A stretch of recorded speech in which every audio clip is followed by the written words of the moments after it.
बाजार में सब मिल जाता है, लेकिन माँ जैसी जन्नत और पिता जैसा साया कभी नहीं मिलता।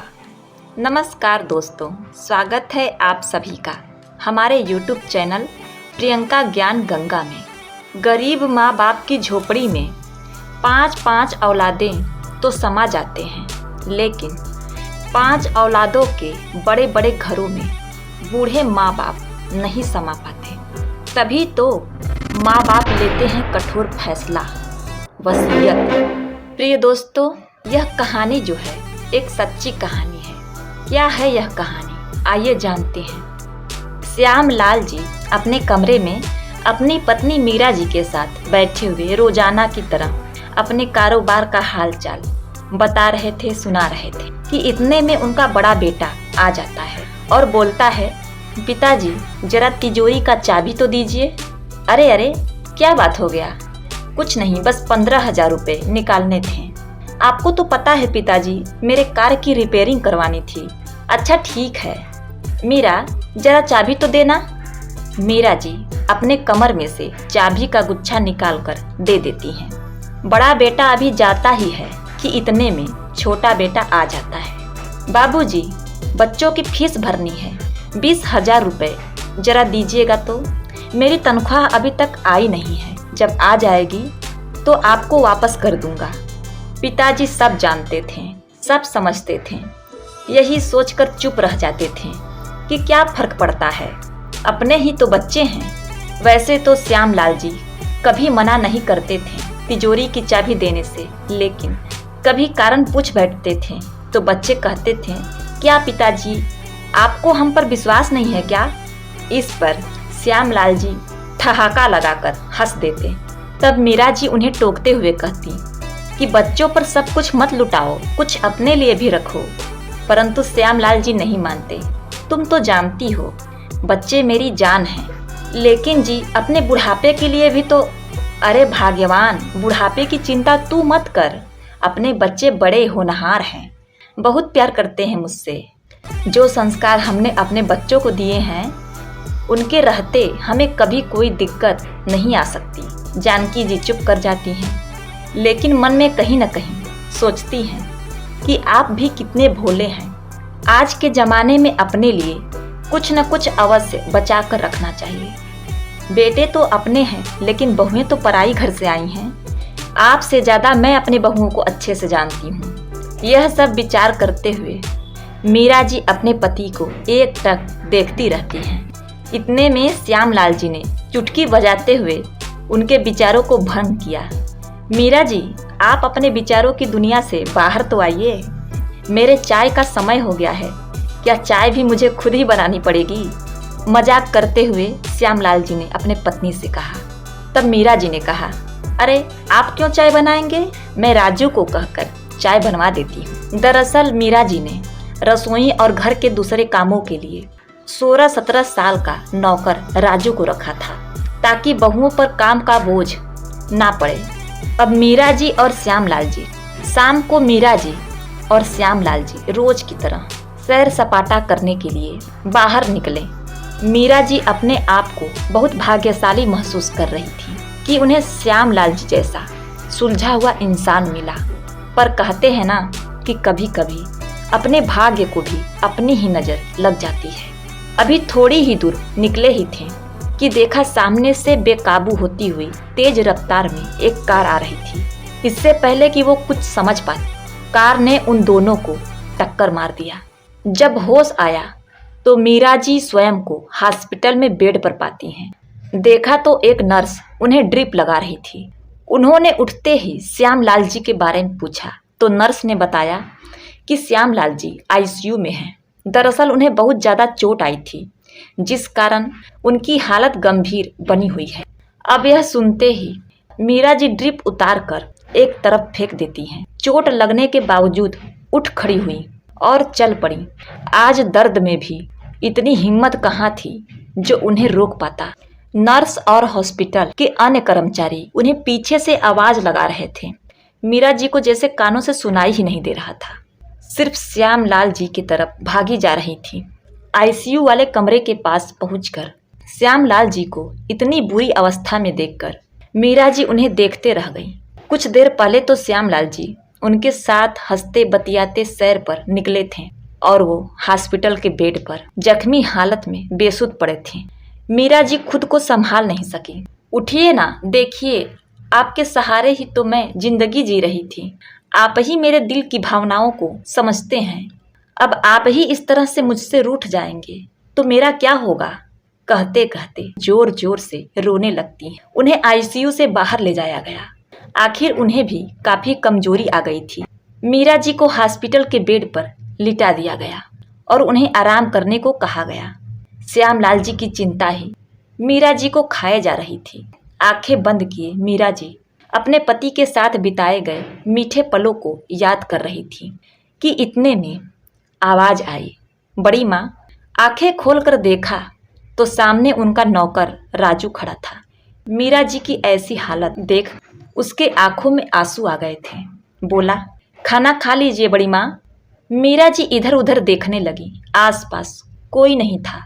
राजू बोला, सब लोग घर चले गए थे तो मुझे लगा कि आप हॉस्पिटल में अकेली हैं तो आपका हाल चाल जानने के लिए आ गया। आते आते थोड़ा खाना भी लाया हूँ, उठिए और खा लीजिए। बाबूजी जल्दी ठीक हो जाएंगे, आप चिंता मत करिए। राजू का स्नेह देखकर मीरा जी को हौसला मिलता है। उन्हें लगा कि उनके साथ कोई तो खड़ा है इस दुख की घड़ी में। इतने में नर्स अंदर आई, बोली, मीरा जी आपके पति को होश आ गया है। राजू और उन्हें श्यामलाल जी के पास लाया गया। श्यामलाल जी होश में थे परंतु अपने हाथ पैर हिला नहीं पा रहे थे। यह देखकर मीरा जी दर्द और चिंता से भर गई, लेकिन अपनी पति के सामने कमजोर नहीं पड़ना चाहती थी।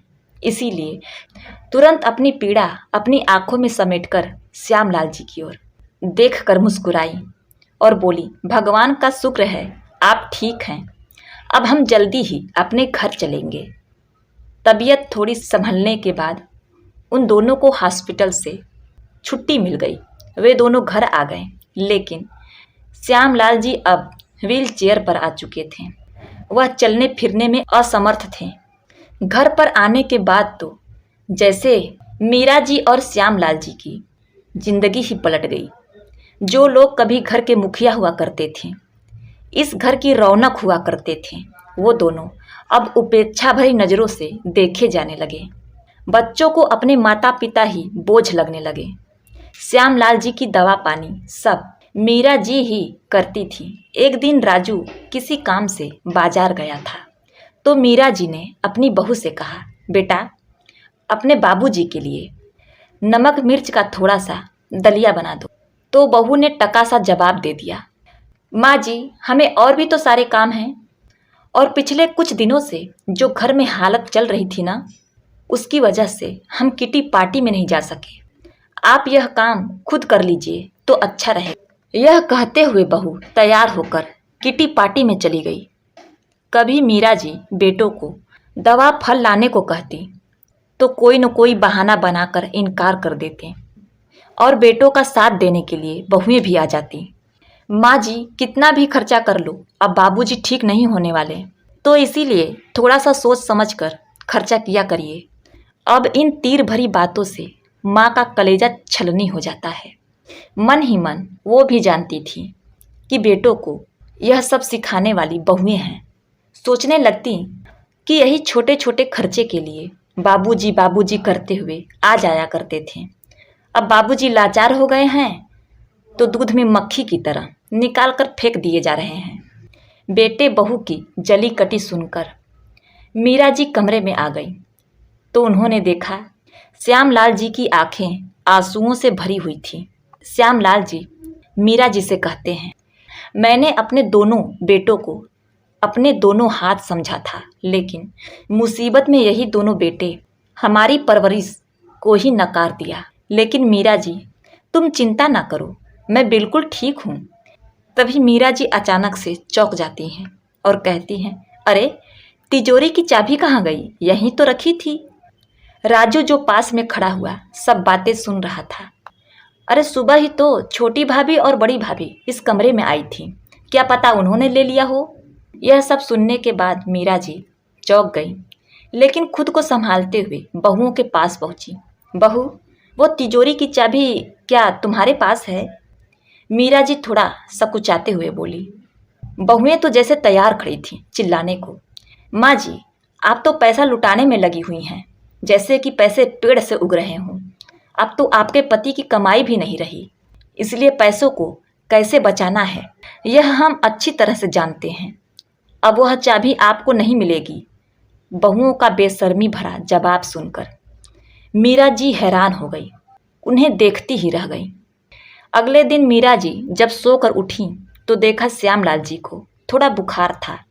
जाकर बेटों से कहा, तुम्हारे बाबूजी को हॉस्पिटल ले जाना है, बुखार लग रहा है और रूटीन चेकअप भी करवाना है, तो गाड़ी ले चलो।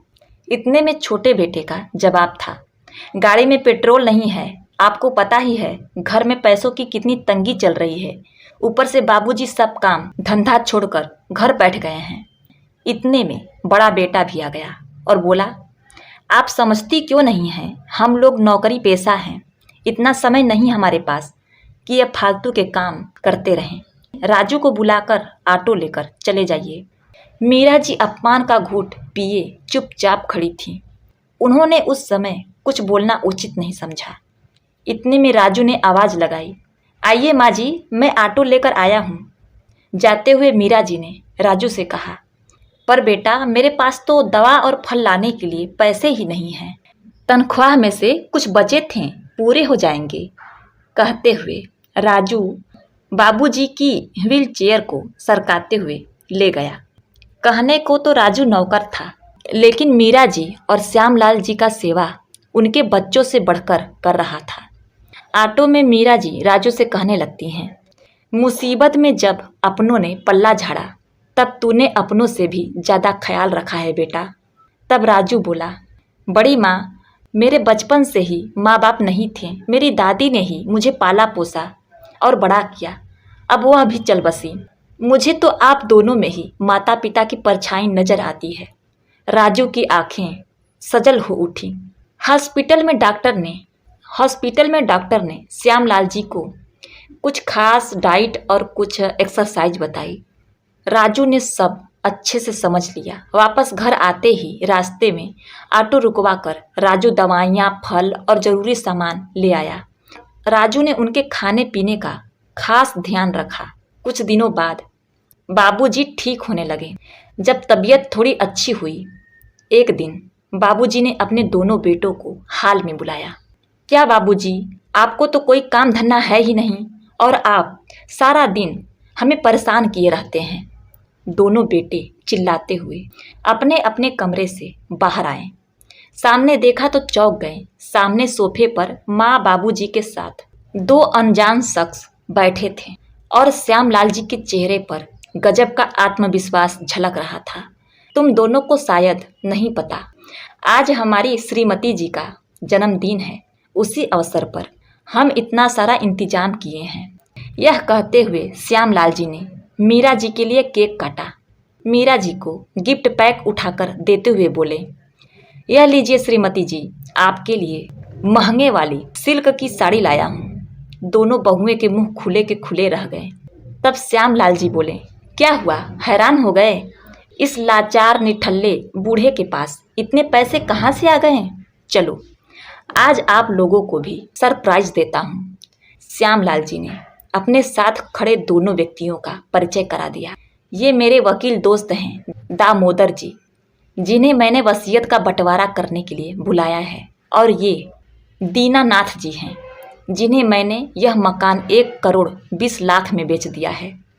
इतना कहने की देर ही थी कि बेटों और बहुओं के सिर पर जैसे आसमान टूट पड़ा। लेकिन बाबूजी, आप बिना हमारी रजामंदी के ऐसे कैसे? मेरी बात अभी खत्म नहीं हुई। श्यामलाल जी आज बोलते ही जा रहे थे और किसी की हिम्मत नहीं थी कि आज उन्हें कोई रोक सके। श्यामलाल जी ने वकील साहब को वसीयत पढ़कर सुनाने को कहा। उसमें लिखा था, मैं अपनी दुकान से अपने बेटों और बहुओं को बेदखल करता हूँ, उस पर आज से राजू का हक होगा। वही अब मेरा कारोबार संभालेगा। इस मकान के बेचने से जो पैसा आएगा उसका आधा हिस्सा मैं अपने पोते पोती के नाम जमा करवा दूंगा, जो उनके वयस्क होने के बाद उन्हें मिल जाएगा। और बाकी आधी रकम में से एक छोटा सा मकान खरीद रहा हूँ, जिसमें मैं और मेरी पत्नी राजू तीनों रहेंगे। और मेरे पोता पोती के लिए मेरे घर के दरवाजे हमेशा खुले रहेंगे। अब श्यामलाल जी बोले, तुम लोगों के पास 10 दिन का समय है, अपने रहने का इंतजाम कहीं और कर लो, क्योंकि 10 दिन के बाद इस घर पर दीनानाथ जी का हक होगा। यहाँ सब अपने अपने स्वार्थ में जी रहे हैं। मैं तो मिथ्या भ्रम में पड़कर खुश हो रहा था कि यहाँ सब मेरे अपने हैं। शुक्र है मालिक का जो हमें ऐसा दिन दिखाया जिसके कारण मुझे दुनिया की असलियत साफ साफ दिखाई देने लगी। मुसीबत के समय में भी तुम्हें सिर्फ और सिर्फ पैसा ही दिखाई दे रहा था। अरे मैं कब से इस दुनिया से क्रूज कर गया होता, अपने लाचार बेकार अपाहिज शरीर के साथ कब तक जीता। यह सब मेरी पत्नी और राजू की, सिर्फ और सिर्फ राजू की सेवा का फल है, जो आज मैं बिल्कुल तंदुरुस्त हूँ। दरअसल मेरे बेटे का फर्ज तो राजू ने ही निभाया है। वह नौकर है और उसे नौकर की जगह ही रखिए। आपके बेटे हम हैं, बड़े बेटे ने कहा। बेटे की बात सुनकर श्यामलाल जी बोले, बधी हुई तनख्वाह के अलावा दिया ही क्या है मैंने इसे, लेकिन इसने तो जीवन दान दिया है मुझे। मेरी और मेरे पत्नी के बुढ़ापे की लाठी बना है। अब तो दोनों बेटे बहुएं माँ जी के चरणों में गिर पड़ती हैं और बोली, हमसे बहुत बड़ी गलती हो गई।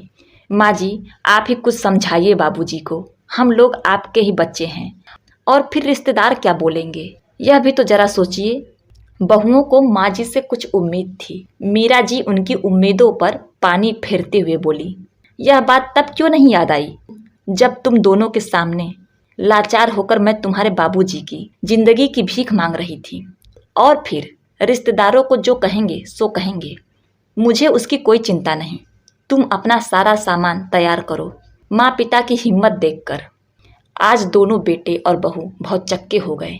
वो लोग बहुत गिड़गिड़ाए, लेकिन अंत में वही हुआ जो वसीयत में श्यामलाल जी ने लिखा था। बेटे और बहुओं को अपने किए की सजा और सबक मिल चुके थे। तो प्रिय दोस्तों, आप लोग इस माता पिता के निर्णय से कितना सहमत हैं? अपने राय और विचार कमेंट बॉक्स में ज़रूर लिखें।